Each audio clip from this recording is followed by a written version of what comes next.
आज आपको बताने वाला हूँ मैं सेंट्रल यूनिवर्सिटी ऑफ हिमाचल प्रदेश के बारे में। सेंट्रल यूनिवर्सिटी ऑफ हिमाचल प्रदेश कैसी यूनिवर्सिटी है, वो कहाँ पर है स्थित है, ठीक है। ये यूनिवर्सिटी में कितने स्टूडेंट है, यूनिवर्सिटी में एडमिशन प्रोसेस कैसा होता है, यूजी के लिए कौन सा एडमिशन होता है, पीजी के लिए कैसे एडमिशन कर सकते हैं, यहाँ पे कौन कितने टाइप के कोर्सेज अवेलेबल है, ये इनकी सेंट्रल यूनिवर्सिटी ऑफ हिमाचल प्रदेश की स्टार्टिंग कब हुई थी, ये सारी डिटेल आपको मैं आज बताने वाला हूँ, ठीक है। सबसे पहले सेंट्रल यूनिवर्सिटी हिमाचल प्रदेश की जो ऑफिशियल वेबसाइट है वो आपकी स्क्रीन पे आ रही होगी, www.cuhimachal.ac.in। अब आपको एक चीज़ नोट करनी पड़ेगी, यहाँ पे ये हिमाचल प्रदेश सेंट्रल यूनिवर्सिटी हिमाचल प्रदेश की खुद की वेबसाइट है। और ये जितनी भी वेबसाइट होती है अगर वो किसी यूनिवर्सिटी की है तो वहाँ पे लास्ट में लिखा हुआ होता है AC, किसी भी यूनिवर्सिटी की वेबसाइट पे, ठीक है। और .in लिखा हुआ है, इसका मतलब इंडिया की वेबसाइट है। तो ये चीज़ तो आपको पता चल गई होगी।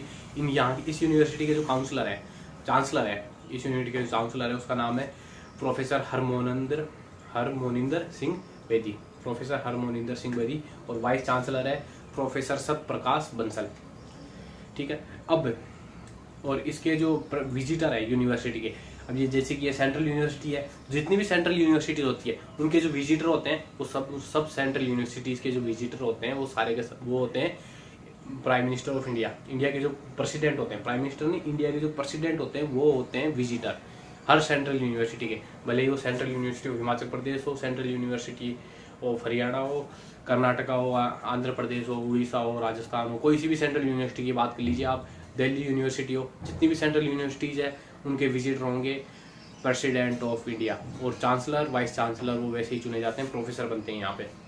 और अगर स्टेट यूनिवर्सिटी के बारे में बताया तो स्टेट यूनिवर्सिटी में जो चांसलर बनते हैं वो होते हैं गवर्नर, और वाइस चांसलर होते हैं वो कोई प्रोफेसर, कोई सीनियर प्रोफेसर को बनाया जाता है, ठीक है। अब नेक्स्ट मैं आपको बात बता देता हूँ अब कि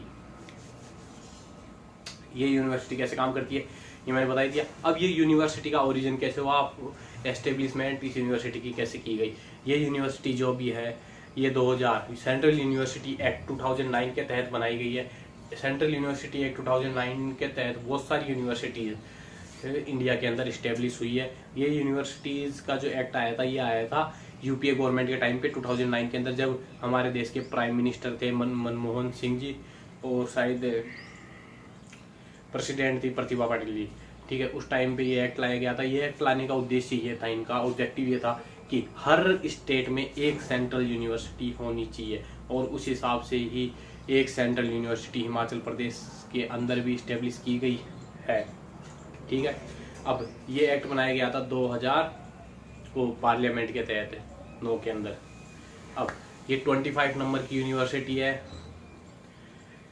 हाँ 25 में से ये भी एक यूनिवर्सिटी है, क्योंकि सेंट्रल यूनिवर्सिटीज 25 बनाई गई थी 2009 के तहत 25 स्टेट्स में, और ये उनमें से एक है। अब इसको जो फंड दिया जाता है और रेगुलेटेड किया जाता है वो किया जाता है यूजीसी के तहत, यूनिवर्सिटी ग्रांट कमीशन के तहत इस यूनिवर्सिटी को संचालित किया जाता है, रेगुलेट किया जाता है। अब यहाँ पे इसका जो फंक्शनल किया गया था वीडियो कॉन्फ्रेंसिंग के द्वारा, ठीक है, इस यूनिवर्सिटी को स्टार्ट किया गया था। इसकी फंक्शनिंग जो इसकी स्टार्ट की गई थी यूनिवर्सिटी की, काम काज चालू करना, यूनिवर्सिटी स्टार्ट हुई थी 20 जनवरी 2010 से। ये यूनिवर्सिटी काम कर रही है और अभी तक ये यूनिवर्सिटी अपने बढ़िया तरीके से काम कर रही है, और बहुत अच्छी यूनिवर्सिटी है ये। 20 जनवरी 2010 से काम कर रही है। इस यूनिवर्सिटी को इनोग्रेट किया था देश के प्राइम मिनिस्टर ने, मनमोहन सिंह जी ने। और देश के पीएम मनमोहन सिंह ने 15 अगस्त 2007 के अंदर अनाउंस किया था कि हर स्टेट के अंदर एक central university central government establish करेगी, ताकि जितने भी स्टेट्स के जो बच्चे हैं उनको एक बहुत अच्छी एजुकेशन मिल सके। ये एक्ट लेके आई थी 15 अगस्त 2007 के अंदर। ये मनमोहन सिंह जी ने कहा था हर स्टेट के अंदर एक सेंट्रल यूनिवर्सिटी होनी चाहिए। सेंट्रल यूनिवर्सिटी का उद्देश्य यह है ताकि जो बच्चे हैं वो आराम से, हर स्टेट के जो बच्चे हैं उन सबको एजुकेशन मिल सके। जैसे कि आपको इसमें देख ही सकते हो, जैसे मैं बता ही रहा हूँ, सिक्किम के अंदर भी एक सेंट्रल यूनिवर्सिटी है, अरुणाचल प्रदेश के अंदर भी है, आसाम के अंदर भी है, कर्नाटका, आंध्र प्रदेश, कश्मीर के अंदर, यहाँ तक कि कश्मीर, जम्मू, पंजाब, हिमाचल प्रदेश, हरियाणा, राजस्थान, हर स्टेट के अंदर एक सेंट्रल यूनिवर्सिटी बनाई गई है इसके तहत। और अब ये यूनिवर्सिटी बहुत बढ़िया तरीके से काम कर रही है।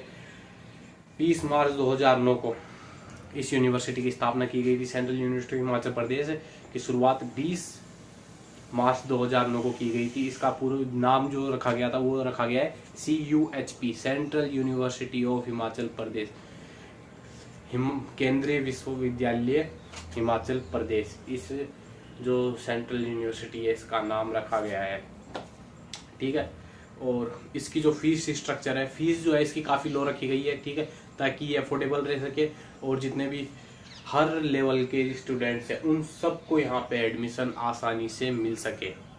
अब नेक्स्ट मैं आपको बताने जा रहा हूँ यहाँ पे एडमिशन के बारे में, ये सब चीज़ें बारे में। उससे पहले मैं आपको बता देता हूँ, ये जो यूनिवर्सिटी है ना, ये यूनिवर्सिटी है धर्मशाला के अंदर, और धर्मशाला में इसके 2-3 कैंपस हैं। उन सब की डिटेल में भी आगे बता दूंगा। पहले आपको एडमिशन के बारे में बता देता हूँ। एडमिशन यहाँ पे होते हैं CUET के तहत, कॉमन यूनिवर्सिटी एंट्रेंस टेस्ट। ये शायद तीसरा साल है, 2021 से CUET स्टार्ट हुई थी, और CUET अब PG भी लग रही है। अगर आपको PG में भी एडमिशन चाहिए तो भी CUET के तहत आओगे आप, और अगर आपको UG में एडमिशन चाहिए तब भी, अंडर ग्रेजुएशन में भी, तब भी आप यहाँ पे CUET का एग्जाम देना पड़ेगा। UG के अंदर क्या है, कौन कौन से डिग्रीज आप यहाँ पे ले सकते हो, BA, BCom, BSc, ये 3 तो आप जानते ही। उसके अलावा भी जितनी बैचलर डिग्रीज हो गई, जैसे कि BTech और BBA, BCA, इस टाइप की जितनी भी डिग्रीज है वो सारी यहाँ पे आप ले सकते हो, ठीक है। MBA भी कर सकते हो यहाँ पे आप, वो MBA PG के अंदर आ गया। PG में मास्टर डिग्रीज आ जाती है, वो बैचलर डिग्री हो गई, मास्टर डिग्रीज आ गई। मास्टर डिग्रीज के अंदर कौन कौन सी डिग्रीज आएगी ये आपको भी पता होना चाहिए।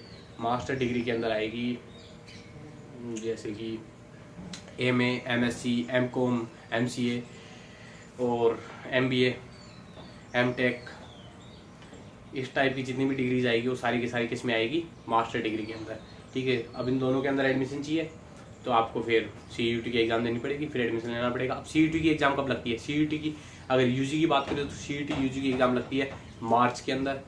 मार्च के अंदर फॉर्म भर जाते हैं, एग्जाम लग जाती है अप्रैल के अंदर। मार्च अप्रैल के अंदर फॉर्म भरते हैं CUET UG के,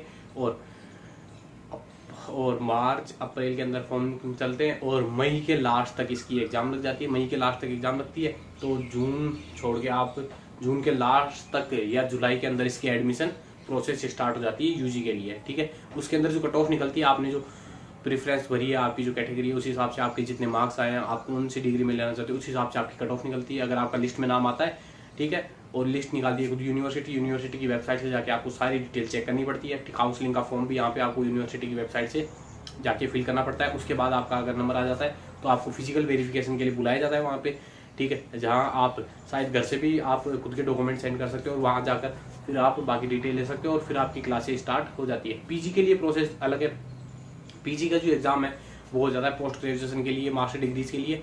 इसका जो एग्ज़ाम है वो स्टार्ट हो जाता है, वो रजिस्ट्रेशन फॉर्म इसके स्टार्ट होते हैं जनवरी के अंदर। जनवरी के लास्ट तक इसके फॉर्म भर जाते हैं, या फरवरी तक भी कई बार, जैसे इस बार 10 फरवरी तक जो CUET PG है उसकी लास्ट डेट थी। मार्च के अंदर एग्जाम हो जाती है, और अप्रैल लास्ट तक आते आते काउंसलिंग इसकी स्टार्ट हो जाती है सेंट्रल यूनिवर्सिटी हिमाचल प्रदेश की।